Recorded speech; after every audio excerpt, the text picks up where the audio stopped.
Welcome back. It's not surprising that football has been low on the list of priorities in Liberia. The West African country has endured 14 years of civil war, but now the Football for Peace project has been making its contribution towards uniting former warring factions. 14 years of civil war have left the West African country of Liberia and its people divided and traumatized. One of the most intractable post-war issues is what to do with the 100,000 former militiamen, many of whom started fighting as boys and grew up thinking that the unspeakable was acceptable. The casualties included huge numbers of amputees who found themselves outside society, resorting to crime or to begging on the streets. People such as Dennis Parker, who until recently lacked any sort of role in Liberian society. During the war, my parents, they were wonderful people. They ill-treated my parents, and God made me join the revolution, and I became part of the problem. Even after losing his right leg below the knee, Dennis continued to fight until UN peacekeepers finally took control of the country. He found himself on the streets with his girlfriend and 2 of their children. Deeply impoverished, Liberia offers no welfare for the disabled, who find the few jobs that do exist are beyond their grasp. Dennis Parker, he was like very discouraged. He nearly committed suicide. He was like, where do I go? How do I live? He began as a teenager, participated in the war. He fought the war, and during the time of the war, he became amputated. And he became so discouraged with life because nobody would cater to him. He has to go out and fight for he and his family, and it became a horrible story. At a time when there was no soccer, you'd stop a taxi, an able-bodied man standing here and I was standing there, and he would go and pick up the able-bodied man and he would leave me behind. Why?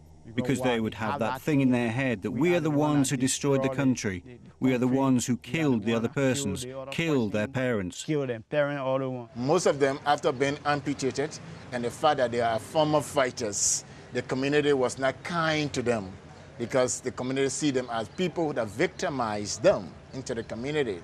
So, because of that level of rejection and marginalization, they were not fully accepted in the community, and as a result, they were left to sleeping in the streets and begging for survival. Dennis Parker and Robert Carlo founded LASA, the Liberia Amputee Sports Association.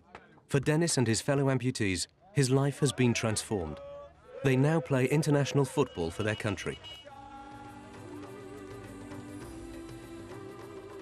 Since we introduced amputee football, since that time he has moved to his own place with his family.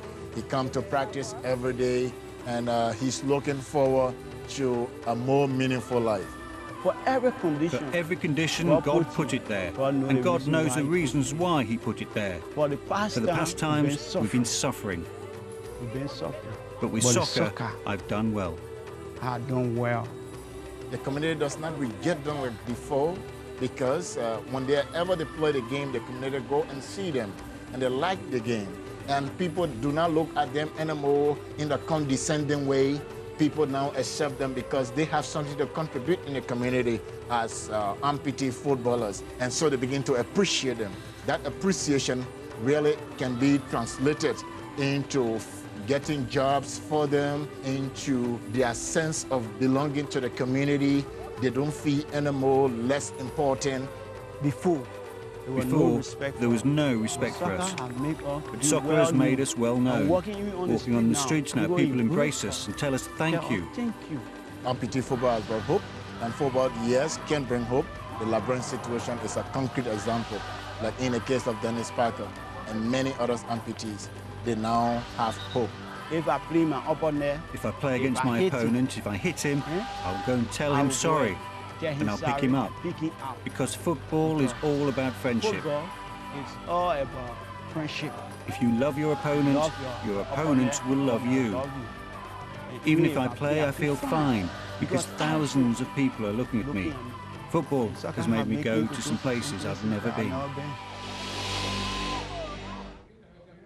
Finally, to rowing. You're unlikely to see a Zambian crew competing in the coxless fours at the Olympics in Beijing, but it might not be that distant a dream. After all, the nation does host an international rowing regatta on the Zambezi River. Rahul Patak reports on one of the world's most unlikely sporting events.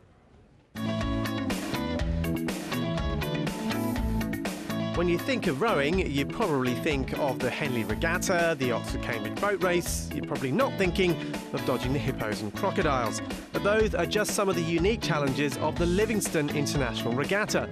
The week-long event, which is held on Zambia's Zambezi River near the town of Livingstone, has grown rapidly in recent years, with teams from as far away as the United States and Europe coming to take part.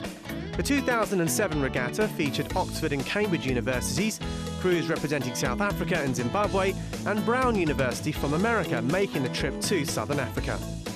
It's been wonderful. I mean, it's a huge river, which is really cool, and it's been really flat, which is great. There's some peculiarities that I haven't seen anywhere else in the world, namely dodging around the hippos and making sure you don't get too close to the bank for the crocodiles and whatnot. But yeah, it's amazing.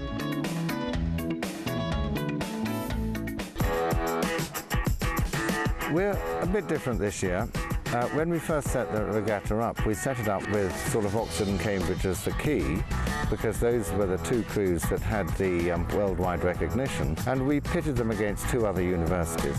And then we thought, okay, let's make it a bit more international than that. So I got a request from Brown. The word about this regatta has gone out around the world.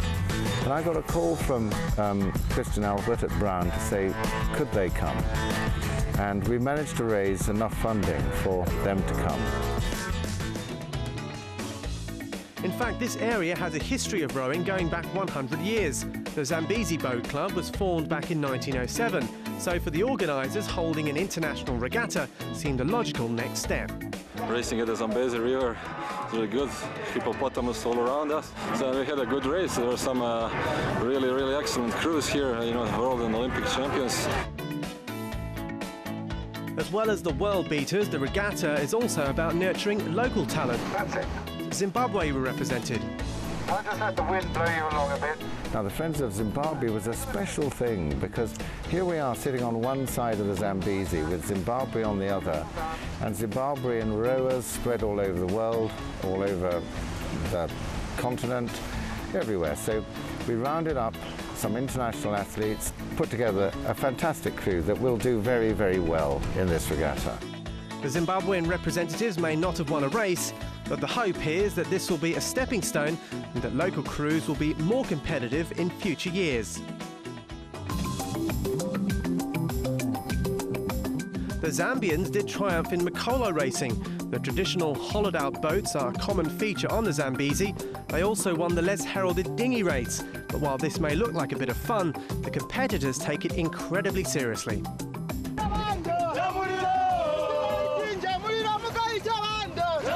We're happy to say that we are the champions.